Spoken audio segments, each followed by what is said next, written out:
Hello everyone, today we are going to discuss about metals, and in this short video we will discuss about the physical properties of metal.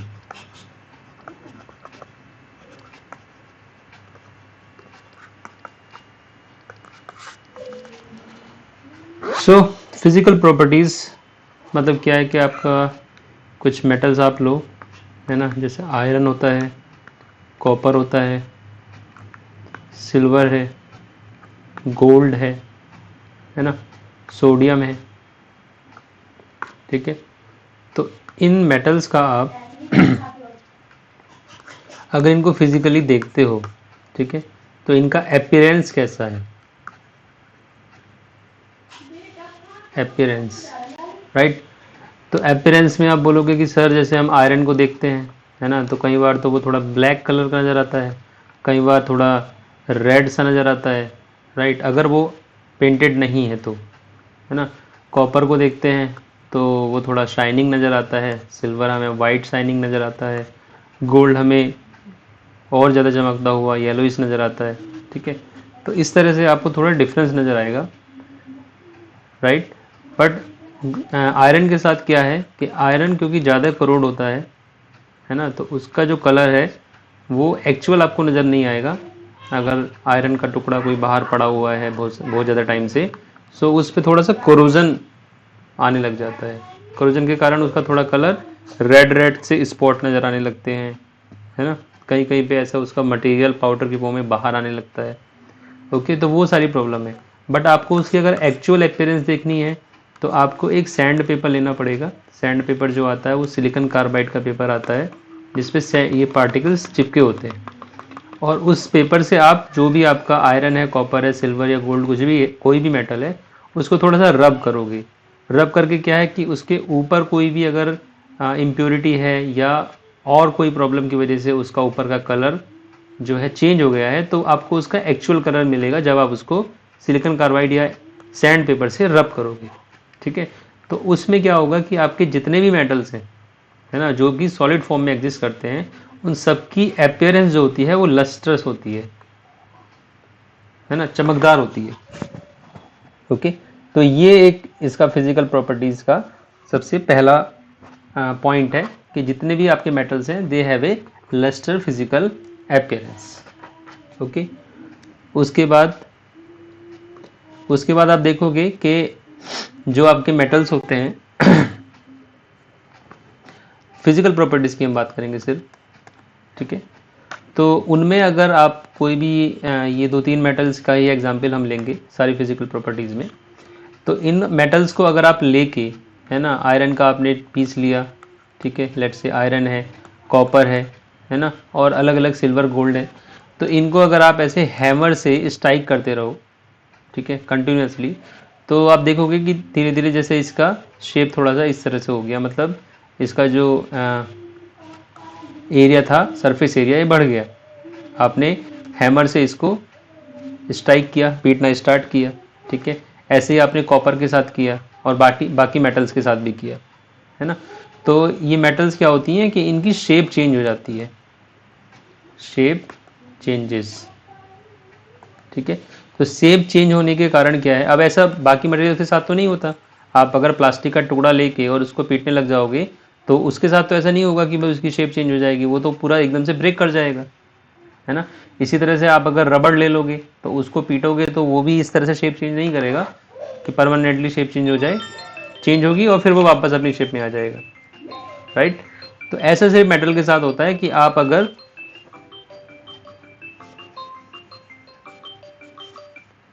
अगर उनको ऐसे hammer से strike करते हो तो उनकी जो फ्लैटनेस है वो बढ़ती चली जाती है, ठीक है, या वो शीट में कन्वर्ट हो जाते हैं, और आप अगर सीधे बोलना चाहो तो they easily convert into thin sheets, right. और ये जो इनकी प्रॉपर्टी होती है to be converted into in thin sheet, इसको बोलते हैं बेटा मेलेबिलिटी, मेलेबिलिटी, ठीक है।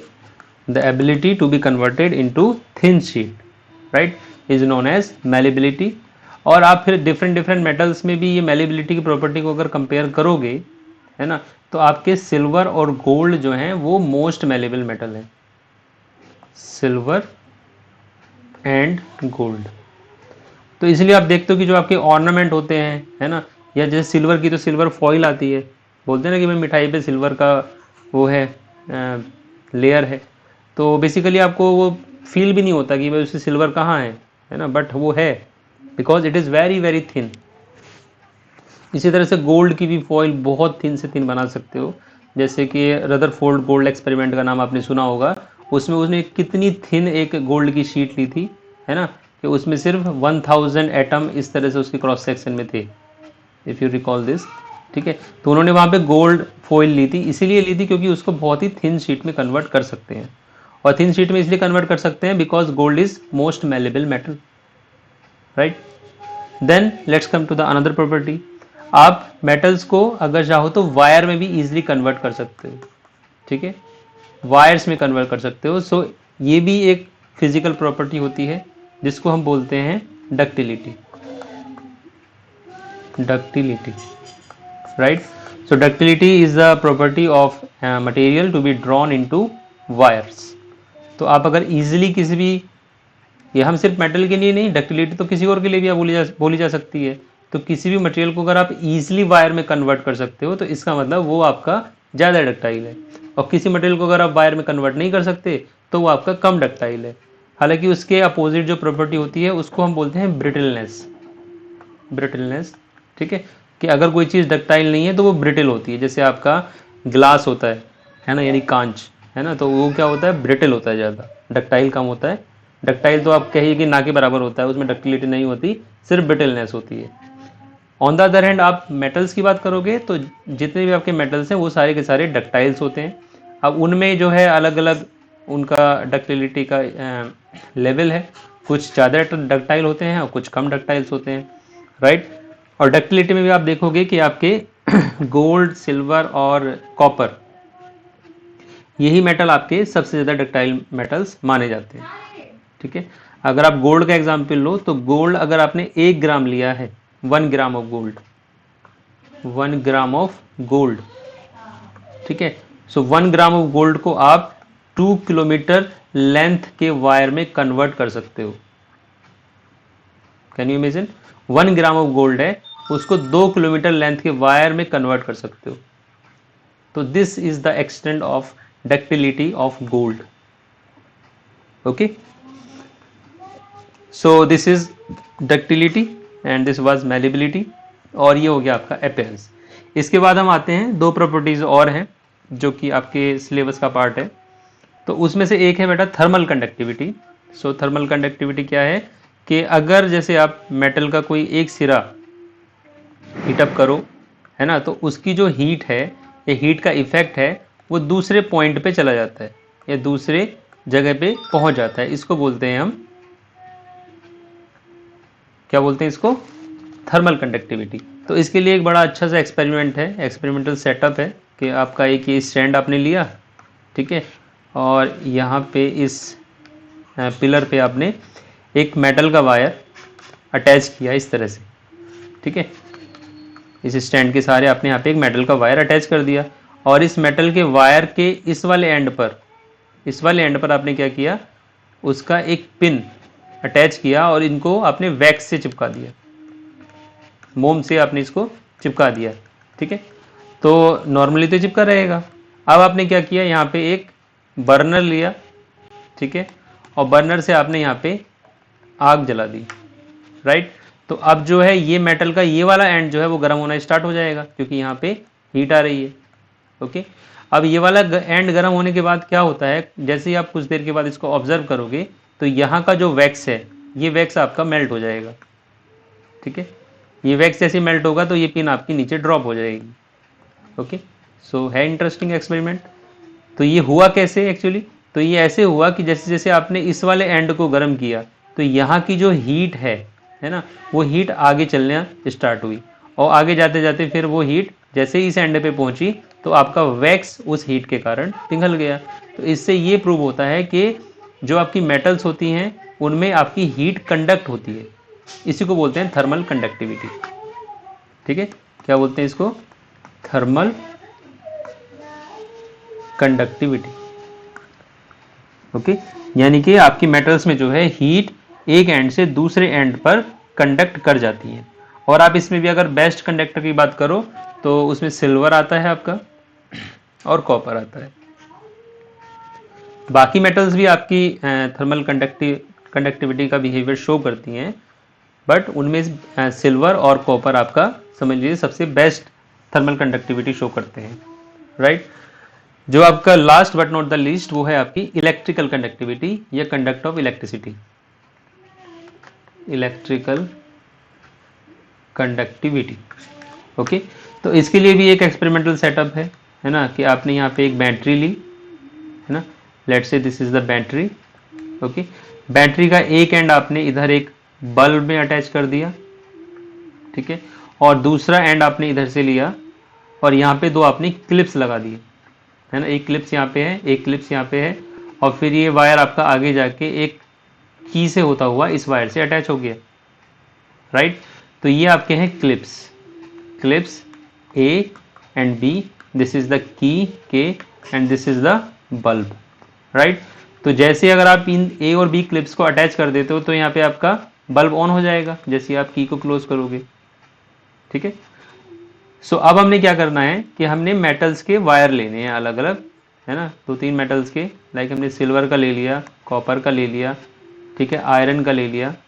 ओके, इसी तरह से किसी एक दो मेटल का और हमने वायर लेके अब हमें यहाँ पे उन वायर्स को अटैच करना है कि पहले हमने सिल्वर का वायर लिया है ना और यहाँ पे अटैच करके देखा तो क्या हमारी इलेक्ट्रिसिटी फ्लो हुई, हाँ हुई, ठीक है। उसके बाद हमने कॉपर का वायर लिया, उसको यहाँ पे अटैच करके देखा तो क्या हमारी इलेक्ट्रिसिटी फ्लो हुई, यस, कॉपर तो बहुत अच्छा इलेक्ट्रिकल कंडक्टर है, ठीक है, तो उससे तो और ईजिली आपकी इलेक्ट्रिसिटी फ्लो हो जाएगी। तो इस तरह से जब आप डिफरेंट डिफरेंट मेटल्स के वायर यहाँ पे कनेक्ट करके देखोगे तो आपको पता चलेगा कि हाँ ठीक है, जो मेटल्स होते हैं they are conductor of electricity also, ठीक है। और उसमें भी लेकिन वेरिएशन आएगा, ऐसे नहीं है कि जितना इजीली सिल्वर में या कॉपर में करंट फ्लो कर जाता है उतना ही इजीली आपका आयरन में या मैग्नीशियम में, ठीक है, या मैग्नीज में या फिर बाकी मेटल्स में करंट फ्लो कर जाए, ऐसा नहीं है, क्योंकि यहाँ पे क्या होता है कि इलेक्ट्रिकल कंडक्टिविटी का भी वेरिएशन है, ठीक है। Some metals are very good conductor of electricity but some metals are very poor conductor of electricity.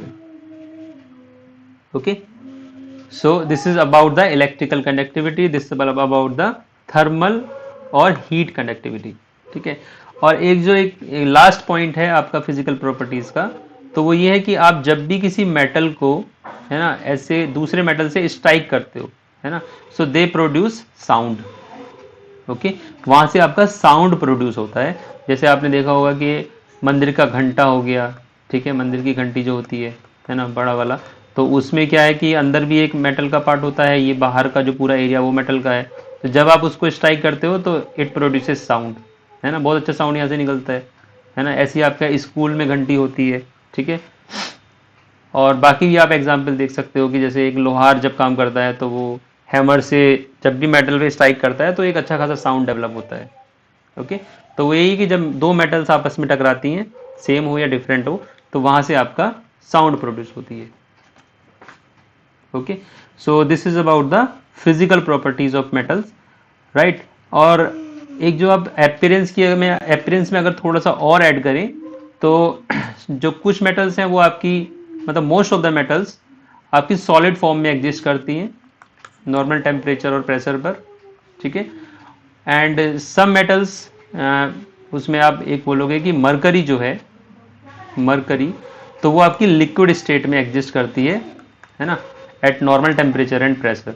तो वो आपने देखा होगा कि जो मरकरी का थर्मामीटर आता है, राइट, तो उसमें नीचे बल्ब में जो आपको रेड रेड सा नजर आता है एक्चुअली, तो वो आपका मरकरी होता है जिसको हम Hg से डिनोट कर सकते हैं, है ना। तो ये आपका क्या है कि नॉर्मल टेम्परेचर और प्रेशर पर भी लिक्विड स्टेट में एग्जिस्ट करता है। इसके अलावा जितनी मेटल्स हैं वो नॉर्मल टेम्परेचर और प्रेशर पे आपकी सॉलिड स्टेट में एग्जिस्ट करती हैं, राइट।